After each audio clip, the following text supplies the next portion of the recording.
যেই ব্যক্তি রাতের বেলা এই দোয়াটি 3 বার পরে ঘুমিয়ে যাবে, আল্লাহর নবী বিশ্বনবী সাল্লাল্লাহু আলাইহি ওয়াসাল্লাম বলেন, সকাল বেলা যখন আল্লাহ তাআলার বান্দা ফজরের নামাজের মাঝে যখন উঠবে, আল্লাহ নবী বলেন রাতের বেলা এশারের নামাজ পড়ার পরে, খাবার খাওয়ার পরে আল্লাহর বান্দা যদি এই দোয়াটা 3 বার পড়তে পারে, তাহলে আল্লাহ পাক রব্বুল আলামিন সকাল বেলা ঘুম থেকে ওঠার আগে আগে আমার আল্লাহ তাকে নিষ্পাপ মাসুম বাচ্চার মতো আমার আল্লাহ পবিত্র বানায়া দেই।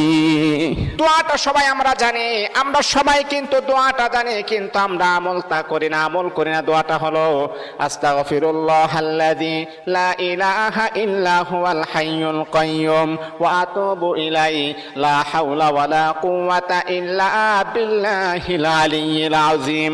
3 বার যদি আপনি পড়তে পারি, ইনশাআল্লাহ আল্লাহ পাক রব্বুল আলামিন আমার আপনার জীবনের সমস্ত গুনাহগুলোকে আমার আল্লাহ ক্ষমা করে দিবে।